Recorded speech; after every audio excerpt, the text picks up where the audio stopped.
As you heard from, I'm sure you heard from John this morning, who's my boss, but the Export Finance Assistance Center of Washington is a nonprofit organization, and our job is to help companies in Washington understand how to get paid on their foreign sales, how to mitigate risk, and how to access financing to support those transactions. I'm very pleased today to be moderating the panel for the private sector individuals. We're going to talk about their experiences in exporting. Joe Jessup from Criterion NDT. He's the president and co-founder. They're a provider of non-destructive eddy current testing systems established in July 2009. Joe became involved with eddy current testing in 1993, working for, is it ZTEC? ZTEC. For ZTEC Incorporated as a field service data acquisition specialist and later a level 2A qualified data analyst, where worldwide inspection of nuclear steam generator tubing was the focus. Later, Joe became the supervisor of the component testing applications engineering group at ZTEC and then business manager of the eddy current component testing group at USON LP. Joe and his colleagues acquired the eddy current business unit from USON LP in 2009 and continue to support an already well-established customer base worldwide. Criterion NDT is the exclusive worldwide distributor of the ZTEC component testing, instrumentation, and manufacture of the application-specific custom probes, coil, and fixturing to support inline eddy current inspection systems. Criterion NDT now operates at a location here in Auburn, supporting manufacturers of components in 12 countries. Next, we have Lisa Kelly. She is the Senior Strategic Sales Analyst for FedEx Solutions. Lisa began her career in the passenger airline and tour industry with a focus on hosting international tourist groups through the unique areas of the state of Alaska. She began her FedEx career in 1985. Opportunities within FedEx allowed for a focus on quality, service, sales, route analysis, and training facilitation.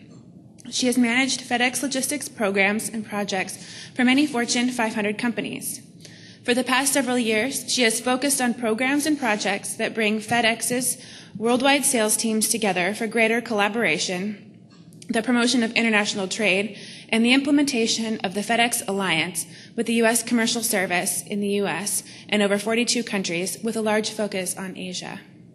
She facilitated the signing of FedEx's alliance with Austrade.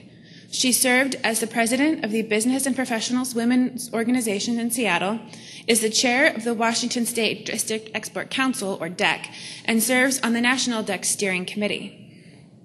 And then next to Lisa, we have Rodrigo Nunez from Nunez International.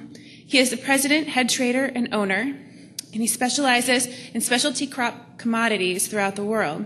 In the last 10 years, he has developed primary markets in Latin America, Europe, the Middle East, and North Africa. Prior to starting his own company, Rodrigo was the export manager for a grain company in British Columbia, where he developed markets throughout Central and South America. He was also the director of trade programs at Saskatchewan Department of Trade and Investment, assisting Saskatchewan companies with marketing and financing and matching university graduates with companies interested in international business. Please welcome our panel.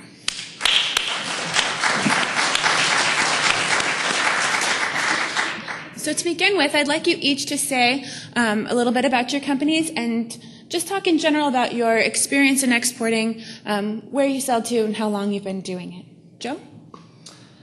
Criterion NDT is, as you mentioned, a manufacturer of eddy current test equipment and the sensors for primarily automotive component manufacturers, some medical components.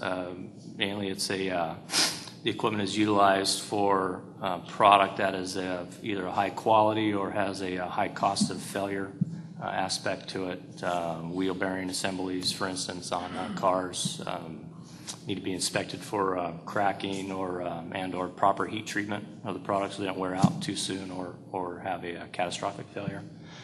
So we offer companies the ability to install equipment on their production line and test every part as it processes through their system. Lisa? Good afternoon, and thanks for having us here today.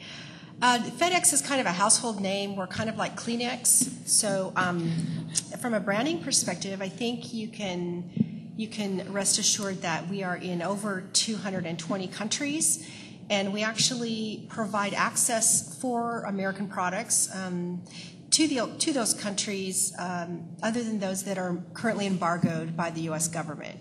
So if there's no embargoes in place, then we can move product there. I think people think of FedEx as a service company, as a company that moves product from point A to point B. But when I describe what FedEx does, I really kind of start in the clouds and then come down to the weeds when we talk about what we do for small business, small, medium-sized businesses, as well as global businesses, both headquartered here in the U.S. as well as offshore headquartered companies. So when you think of what we do, it's kind of start with the fact that you get to ship product into these countries. So it's an access. We provide access. We enable access into these countries, emerging markets, et cetera. And we help provide the content that helps enable new freedoms, new landing rights into countries, which then, of course, enables you to move product into these countries and find buyers. So we start at that top level and work our way down. So we're working with regulatory agencies to soften regulatory requirements when it's the right thing to do, to strengthen requirements when there's safety issues involved. And so you'll find us on the steps of D.C. doing things like that in support of small business and support of all American businesses. Then we finally kind of come down to the fact that we're a transportation carrier, and we do have the ability to move product both in and out of the U.S. From letters to whales, so regardless of the size. And so when you think of FedEx, we do 10,000 things more than just the movement of packages. So that kind of describes FedEx from an overall description perspective. Great. Rodrigo? Thank you, Natalie, for the introduction. Just a quick maybe correction. I appreciate you said that I've been 10 years doing that just to make me look younger. But I've been actually managing my company for 20 years. Ooh, my apologies. No, it's okay. And I thank you, the Chamber of Commerce and the city for putting a forum like this. We're here, I guess, the three of us from the private sector, and we can get you really excited about exports, or we can get you completely scared to death about it.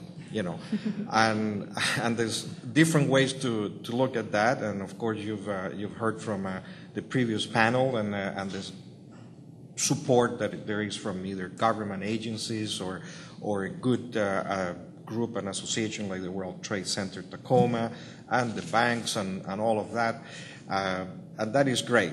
But when you come to really the exporting thing, and regardless of the product, whether it's what I do, we ship peas and lentils and beans all around the world to feed people, or any gadget or a software.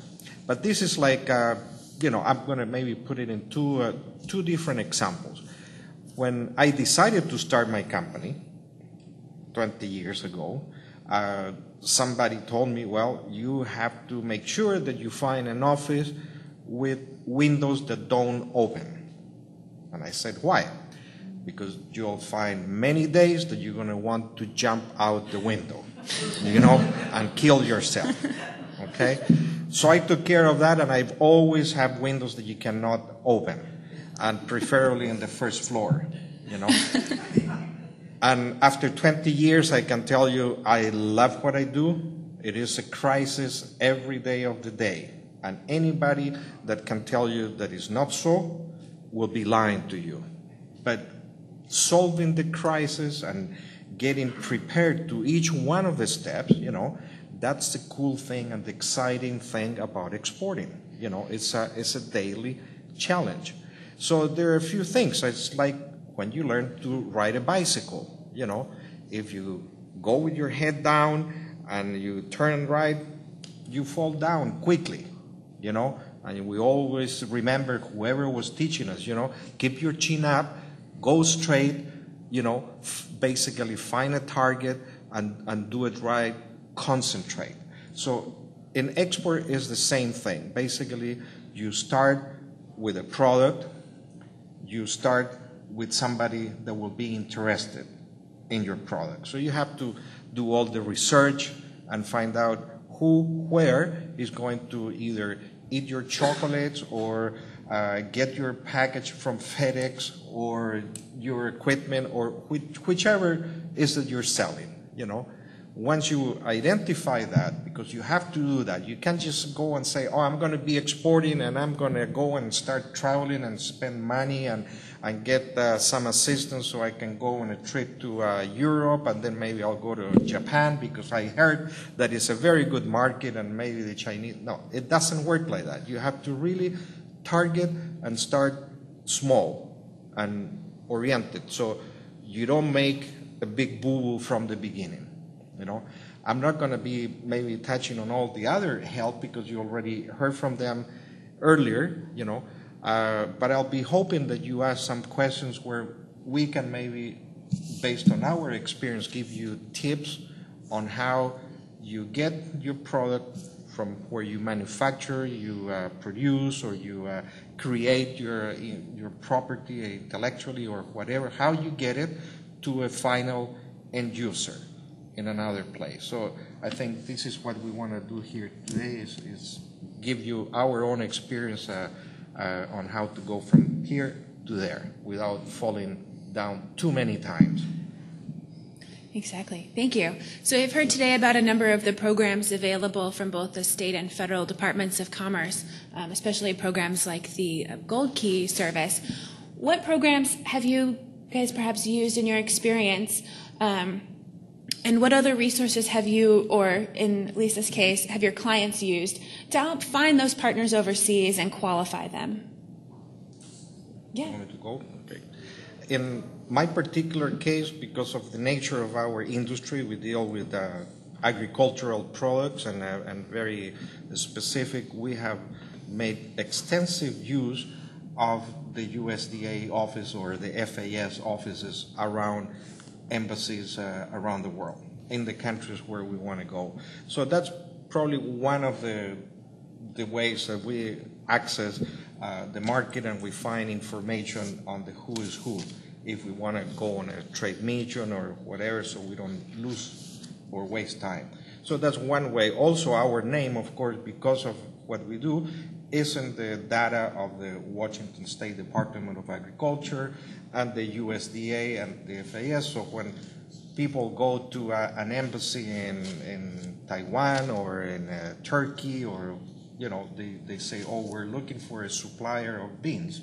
You know, we are right there in the list.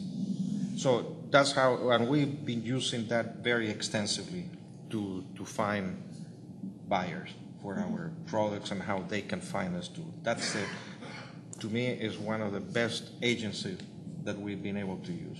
Great. Joe or Lisa? In my case, we acquired the business from another organization, and we had many of our many distributors or representatives already established in other countries, and so we just continued the relationship with them.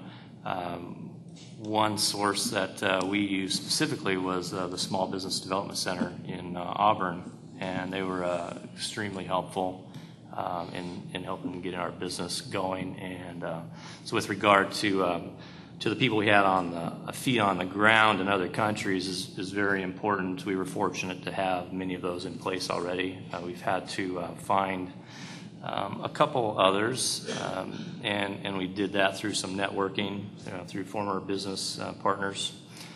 So we didn't really have to start from scratch, if you will. Mm-hmm. And I failed to mention at the onset, we export to South, North America, South America, Asia is a big one, and Europe in our case. Say about 30% of our business is actually in Asia. The rest of it's little Europe and the Americas. But again, the SBDC in Auburn was key for us too, for helping us get going. Well, I can answer that question kind of twofold. First of all, when you think of when you think of FedEx and the fact that we service these 220 countries, that's great, but we certainly didn't start there. So if you think of us like you, a small business that started in the U.S., and now we've just done a global expansion, really. So when you think of the business models that would accommodate that kind of growth, we've done what we would consider a franchising kind of concept in certain countries. We've also done joint venture. We joint ventured in China for the first 23 years.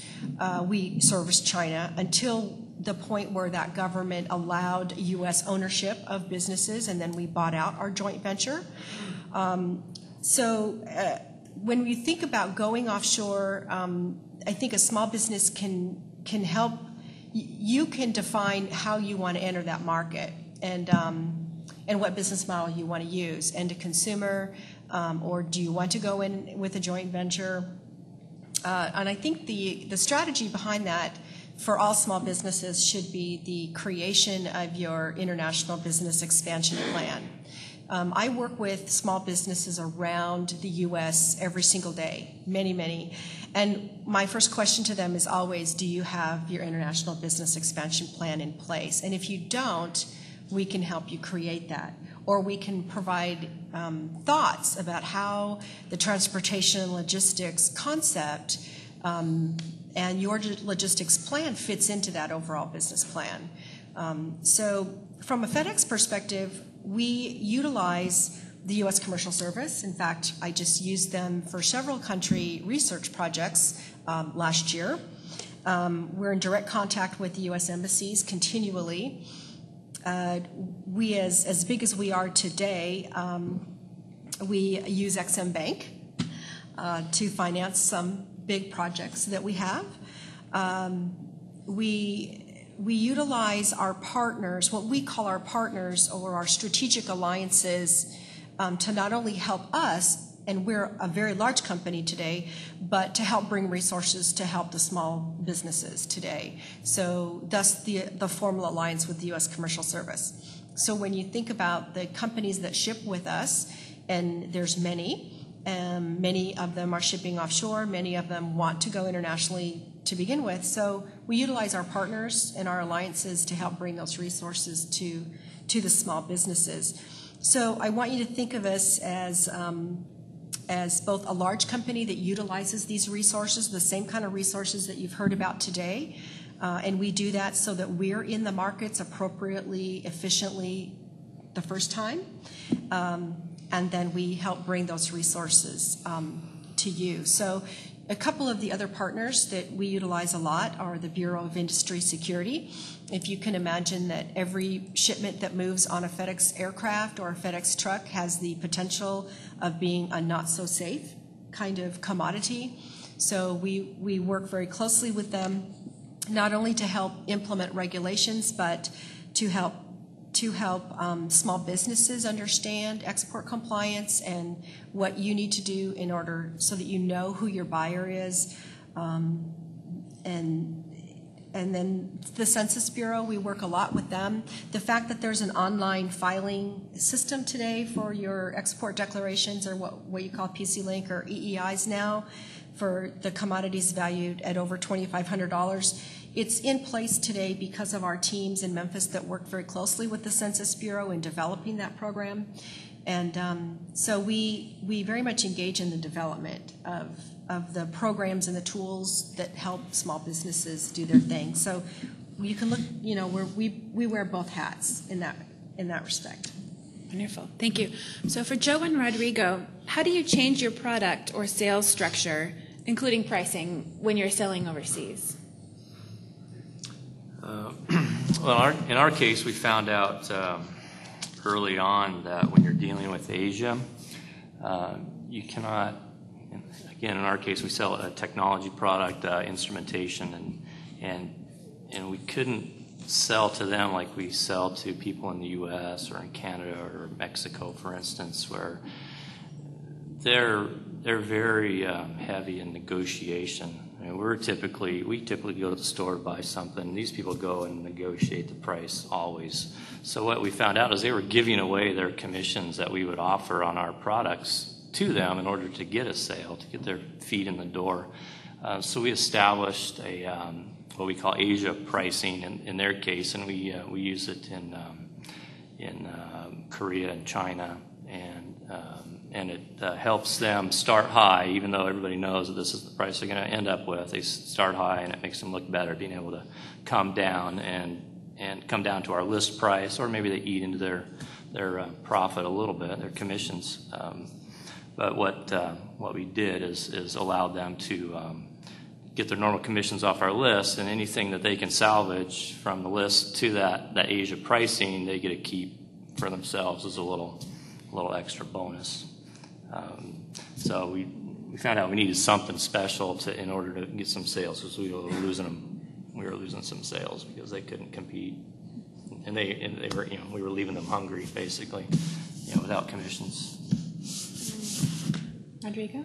Well, in our case, it's a little bit different because we don't manufacture anything. We sell something that is produced in land. You put a seed and it grows, and then it's consumed and it's marketed according to pretty much world demand and how the markets are. So sometimes it does not depend so much on how I price it, but how the farmers want to sell it, and we're pretty much, even all my competitors are in the same boat kind of thing.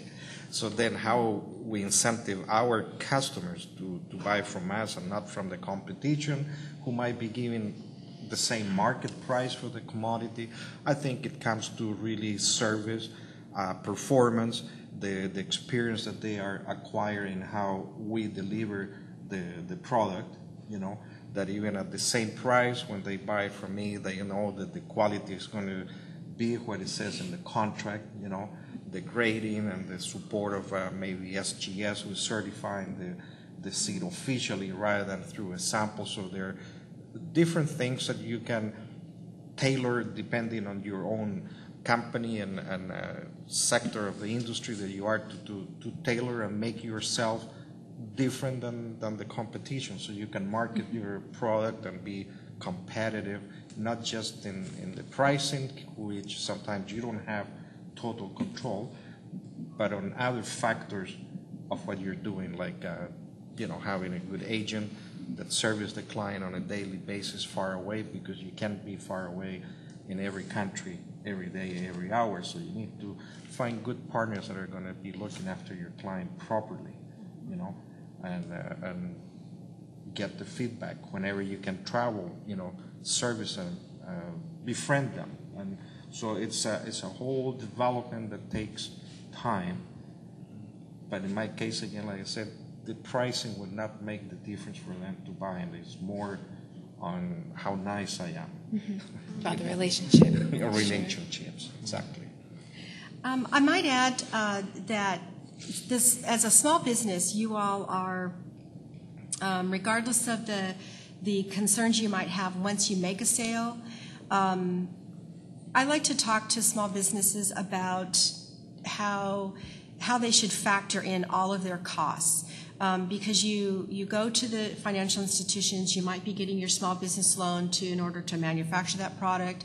And within that document is an estimated profit margin that you need to describe to your financial institution. So I always joke that it's either how are you going to get it there or how are you going to get paid that runs the race of who's last place when a small business thinks about the whole business transaction. So it's great that you've got a product and then you found a buyer. So then the next thing is, okay, so now how am I going to get it there? And oftentimes that's not factored in early enough in your planning stages to factor in all the potential costs that are involved in that. So we like to suggest that you look at both your inbound materials portion of your supply chain as well as your outbound. And take a look at the costing factors on both sides of that, both inbound materials as well as your outbound finished product. And the logistics or the transportation method that you choose based on the selection of choices that you have out there, comes with a cost, comes with a price. So the price of your product might be very low, and you may not have that much of a time constraint in order to get that product to market. So people tend, or small businesses tend to look at an ocean movement from that perspective. And then you take a look at your resources and your knowledge base. And there's a cost associated with learning or hiring the knowledge base if you don't have it internally. And all of those costs factor into the end cost of your product. So when you think of your end sales price and you want a landed cost, do you want the duties and taxes that may be assessed on that product incorporated into that landed cost? If you're going to pay the duties and taxes, or if your consignee, your buyer, is going to pay those. So don't put transportation logistics last. Kind of move it forward in your business planning so that when you set that price for your distributor offshore, you know that you're not going to come up with any surprises later. You factored in all of those potential costs based on the plan that you chose. And then you're better prepared to realize that profit margin that you've just planned for. Very good point. Yes. And Lisa, just one more question for you. Since you do work with so many small businesses, what are some of the common issues that you see companies have, or what sort of needs do they have when they come to you?